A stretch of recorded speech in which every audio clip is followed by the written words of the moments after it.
حضرت عبداللہ ابن عمر رضی اللہ تعالیٰ عنہ بیمار ہو گئے، شدید علیل تھے، طبیعت مبارک میں کمزوری آ گئی، کچھ کھانے کو دل نہیں کرتا تھا، گھر والے بار بار کہتے کچھ کھا لیجئے کچھ کھا لیجئے، نہیں کھاتے تھے۔ بالآخر حضرت نافع آپ کے غلام تھے، ان سے کہنے لگے کہیں سے مچھلی مل جائے نا تھوڑی سی تو میں کھاؤں گا، تو کہتے ہیں میں سارے مدینے میں ڈھونڈتا رہا، مچھلی نہ ملی، اگلے دن بھی ڈھونڈی تو نہ ملی، تیسرے دن بھی ڈھونڈی تو نہ ملی، تو فرمانے لگے یار بس چھوٹی سی خواہش ہے، کوئی فرض نہیں ملتی تو رہنے دے۔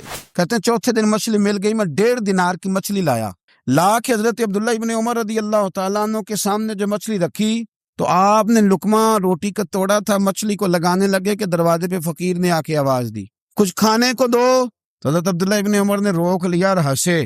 کئی دفعہ دے ہم بھی دیتے ہیں پر ہمارا چہرہ دیکھنے والا ہوتا ہے، اتنے ہم غصے میں ہوتے ہیں دے دیتے ہیں، لیکن جو چھلوٹیں ہوتی ہیں نا چہرے والی وہ گنی نہیں جاتی۔ ہنسے، فرمایا دیکھو میرا اللہ کتنا کریم ہے، وہ مجھے بچانا چاہتا ہے، اٹھا بار دیا جا کے۔ تو خادم اب حکم کا پابند تھا، وہ لیت اللہ تو کر نہیں سکتا تھا، وہ گیا اور جا کے دے آیا۔ فقیر جب سارے محلے سے آٹا اکٹھا کر لیتے ہیں تو پھر ایک جگہ جا کے بیچتے بھی ہیں، دے آیا، وہ 2 گلیاں آگے گزرا تو میں پیچھے دوڑا گیا، میں نے کہا سچ بتا کھانی ہے کہ بیچنی ہے؟ وہ کہنے لگا جو بھی سبب لگ جائے کر جاؤں گا، آپ نے دے جو دی ہے۔ تو کہتے ہیں میں نے اسے کہا کہ یہ 1.5 دینار کی میں نے خریدی تھی، اگر تو 2 دینار کی مجھے بیچ دے تو آج کل مچھلی مدینے میں مل نہیں رہی تو میں اپنے آقا کو دے دوں گا، وہ یہی کھائیں گے، بیمار ہیں۔ تو کہنے لگا جی بسم اللہ، مجھے کیا اعتراض ہے، 2 دینار مل رہے ہیں، 1.5 کی مچھلی، اور 1.5 کی بھی کسی نے نہیں خریدنی تھی، اب تو پک گئی۔ فرماتے میں نے 2 دینار اس کو تھمائے، وہ مچھلی اس سے خریدی اور خرید کر کے میں لا کے حضرت عبداللہ ابن عمر کے سامنے دوبارہ رکھی تو فرمایا یہ کیسے آ گئی؟ میں نے کہا حضور 1.5 کی خریدی تھی اور پھر فقیر کو دے دی، اب اسی سے میں 2 دینار کی خرید کے لایا ہوں، آپ قبول فرمائیں۔ تو فرمانے لگے تم نے اچھا نہیں کیا، اب اس طرح کرو 2 دینار بھی اسے دے اور مچھلی بھی واپس دے آؤ۔ عرض کی حضور کیوں؟ فرمایا تم نے قرآن نہیں پڑھا؟ حضور پڑھا ہے۔ فرمایا رب فرماتا ہے لن تنالوا البر حتی تنفقوا مما تحبون، تم بھلائی کو اس وقت پہنچو گے جب اپنی پیاری چیز راہ خدا میں خرچ کرو۔ امام غزالی نے لکھا ہے، فرمانے لگے دیا، تو وہ حضرت نافع کہتے ہیں میں دینے گیا، دے کے واپس آیا تو کچھ پریشان تھا کیونکہ مجھے بھی 4 دن ہو گئے تھے نا تلاش کرتے، تھوڑی طبیعت میں مایوسی تھی کہ اتنی محنت سے میں نے لایا اور آپ نے واپس کر دی۔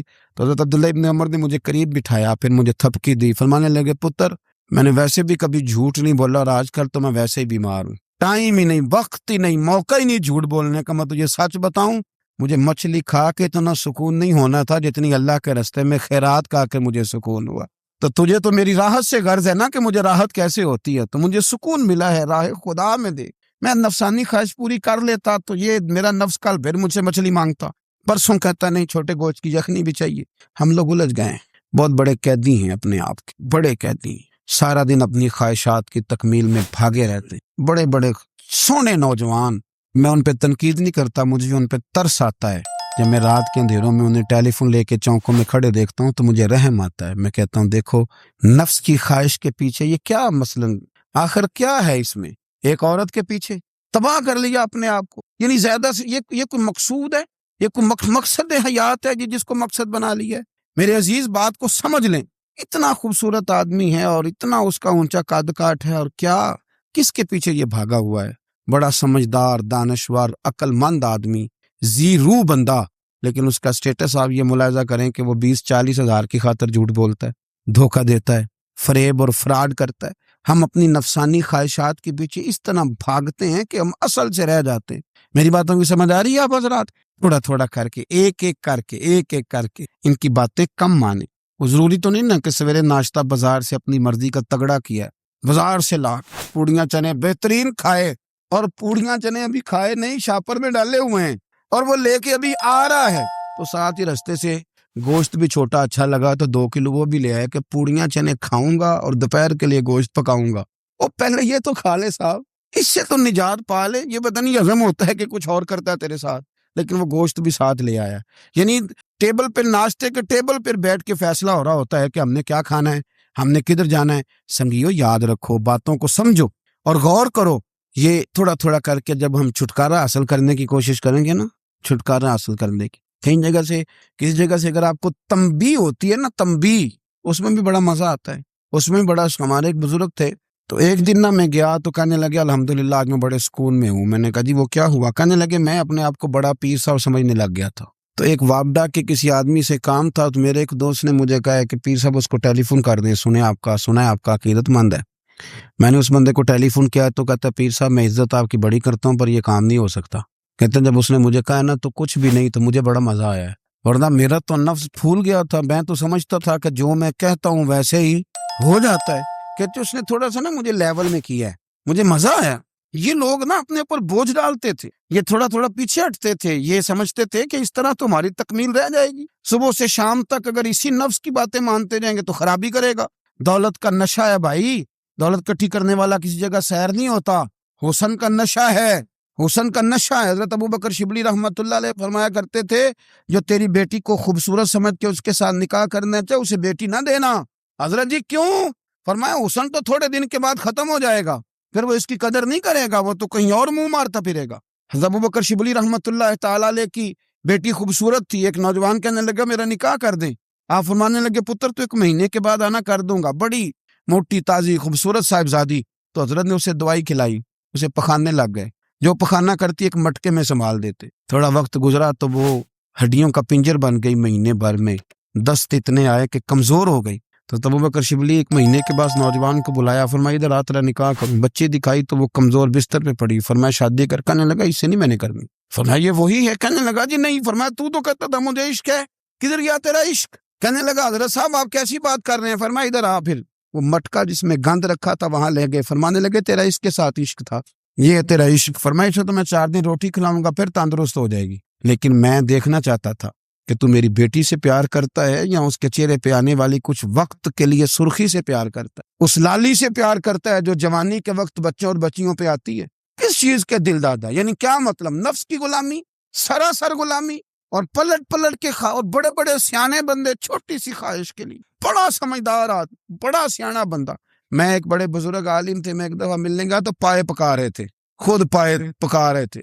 تو وہ بڑے پیار کی بات ہوتی ہے نا جی. تو تامت باندھی ہوئی اور بڑی جناب خستہ حالی اور وہ پائے پکا رہے ہیں. تو میں نے ان سے کہا، میں نے کہا حضرت جی پائے تو کسی اور نے بھی پکا لینے تھے، آپ بخاری لے کے بیٹھتے، چلو میری طرح کا کوئی بندہ آپ سے استفادہ بھی کر لیتا. اب پائے آپ لائیں گے، پھر پکائیں گے، پھر آپ کھائیں گے، تو یہ تو 24 گھنٹے آپ کسی کام میں گزر جائیں گے. تو یہ ایک چھوٹی سی خواہش کے لیے. میں کسی چیز کو حرام نہیں کہہ رہا، قرآن پاک کی جو آیت پڑھی ہے صرف اس کی تفسیر آپ کے سامنے عرض کر رہا ہوں. ہماری خواہشات ماں پالتی ہے، آپ کو نہیں پتا کتنے دکھ سہتی ہے. میں ان ماؤں کو جانتا ہوں جو بیٹے کے حصوں کی مار بھی اس کے ابے سے کھاتی ہیں، مار کھاتی ہیں. وہ ایک خاتون ہے، ایک کان سے سنتا نہیں، میرے پاس ایک دفعہ آئی، کہنے لگی 60 لگ گئی سی، کوئی دعا کر دیں. کیا کوئی وظیفہ پر؟ ڈاکٹر کہتے ہیں ٹھیک نہیں ہو سکتے. میں نے کہا باجی صحیح بتاؤ مسئلہ کیا ہے؟ کہنے نہیں کچھ بھی نہیں. مسئلہ کیا ہونا ہے؟ پتر غلط نکل آیا ہے، اس کا باپ روز مارتا ہے. میں آ بھی گئی ہوں تو اس نے ایک تھپڑ میرے کان پہ مار دیے، تو پردہ پھٹ گیا. مائیں مار کھاتی ہیں، لیکن وہ پتر جس کو بڑی محنت سے پالا ہے وہ جوان ہوتا ہے تو اماں سے کہتا ہے تجھے چھوڑ دینا ہے، پر جس لڑکی سے میرا ٹیلی فون پہ رابطہ ہے اسے نہیں میں نے چھوڑنا، وہ نہیں چھوٹ سکتی. ہر شے کچل جاتا ہے. وہ اماں کبھی بلیٹ کے رات کو سوچتی ہے کہ یہ تو میری کل کمائی تھی، میں تو آج بھی اس کے حصے کے تھپڑ اپنی گالوں پہ برداشت کر رہی ہوں، تو یہ کدھر گیا؟ اردشیر نام کا بادشاہ تھا. حضرت محدث ابن الجوزی آج سے کچھ 700 سال پہلے لکھتے ہیں. اردشیر بادشاہ بڑا خوبصورت تھا، جوان تھا، بڑا عقل مند تھا. اس نے اس طرح کی قریب کی ساری ریاستوں پہ قبضہ کر لیا. بڑا عقل مند زیرک تھا، قبضہ ہو گیا. ایک بادشاہ بڑا سخت تھا، اس کے ساتھ جب پنجہ آزمائی ہوئی تو اردشیر کہتا ہے اس پہ میرا قبضہ نہیں ہو رہا تھا، اور جب ہم نے ساری ریاستوں نے مل کے اس پر حملہ کیا تو ایک قلعے کے اندر قلعہ بند ہو گیا. اردشیر بڑا خوبصورت آدمی تھا، بڑا سمجھدار تھا. تو وہ بادشاہ قلعہ بند ہو گیا، اس نے کہا نکلنا ہی نہیں. اب وہ اندر بند ہے، یک بارگی حملہ کیا تو وہ بڑا قلعہ تھا اس میں بند ہو گیا.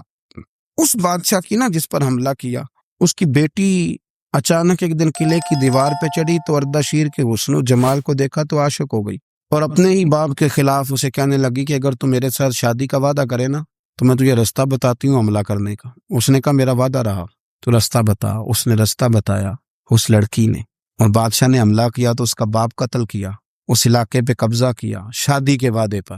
ہاں نفسانی خواہش بندے کو اندھا کر دیتی، نہیں سمجھ آتی اس کو میں کدھر جانا ہے، اندھا کر دیتی. حملہ کیا، اور جب اس لڑکی کو لے کے آیا نا اپنے محل میں، تو پہلے دن شادی کی پہلی رات تھی، تو بستر بچھایا کنیز نے، تو وہ کبھی کروٹ ادھر بدلتی کبھی ادھر بدلتی. تو بادشاہ کہنے لگا کیا ہے؟ کہنے لگی بستر میں کچھ ہے مجھے تکلیف دے رہی.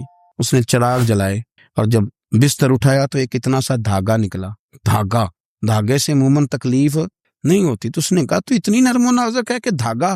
کہنے لگی میرا باپ نا میرے ساتھ اتنا پیار کرتا تھا کہ روز میرا بستر بھی خود بچھاتا تھا، اور اس نے آلہ رکھا ہوا تھا، وہ ناپتا تھا کہ کوئی پایا اونچا نیچا تو نہیں، میری بیٹی کا بیلنس سوتے وقت خراب نہ ہو جائے، اور میرے لیے گوشت اور کپڑے بھی خود پسند کر کے لاتا تھا، کھانے پینے کا خود خیال کرتا تھا۔ اردشیر کہنے لگا اچھا وہ اتنا پیار کرتا تھا، اور پھر تو نے اس کے ساتھ کیا کیا؟ کہنے لگا بلاؤ کنیزوں کو بلایا، فرمایا اس کو اٹھاؤ اور جلاد کے پاس لے جاؤ، اسے کہو کہ اس کے بال ایک گھوڑے کے ساتھ باندھے، پیر دوسرے گھوڑے کے ساتھ باندھے، اور ایک گھوڑا ادھر بھگا دے کدھر بھگا دے، یہ جس کے باپ نے اتنا پیار کیا یہ نفس کی اتنی غلام ہے کہ اس کی وفادار نہیں رہی تو میری وفادار کیسے بنے گی؟ اس نے اتنے نازوں سے پالا کہ دھاگا اسے برداشت نہیں۔ او یارو یاد رکھو، اگر نفس کی غلامی کرو اور بڑے بڑے وفاداروں کو چھوڑ کے غلامی کرو تو پھر کہو وفادار مل جائیں، کوئی بول ابا لڑا نہ بول بیٹھی ہوں دے خسم ناراض بڑ بولیاں دے، کہاں سر کھائے تے بلبل ٹھنڈ پائے، بڑے فرق نہیں سجنا بولیاں دے، جڑیاں خسماں دی وچ رضا وسن، پاگ جاگ جاندے انہاں گولیاں دے، آپ ادلیاں نو سردار پین تکے تے شرما والیاں نو چوٹے ڈولیاں دے۔ اپنے نفس کے پیچھے چلو گے تو یہ تباہی ہے۔ جب ہم نے کسی سے وفا نہیں کی تو یہ کیا امید ہوئی کہ دنیا ہم سے وفا کرے گی؟ اللہ رسول کی مرضی کے مطابق اصول پسند زندگی بنائیں، ایک ایک کر کے اپنی خواہشات سے پیچھے ہٹیں، تھوڑے پہ گزارا کرنا سیکھیں، اپنے نفس کو سمجھائیں۔ ضروری نہیں کہ روٹی ہر وقت مزے کے لیے کھائی جائے، کبھی کمر سیدھی کرنے کے لیے خشک روٹی بھی کھا کے دیکھو، کبھی سادہ کھانا اس پہ بھی اکتفا کرو، کبھی تھوڑا کھا کے اچھے طریقے سے سادے کمرے میں بھی اللہ کو یاد کر کے دیکھو۔ نفس کے پیچھے نہ بھاگیے گا، تباہی کرے گا۔ رب کریم سمجھنے کی توفیق رفیق۔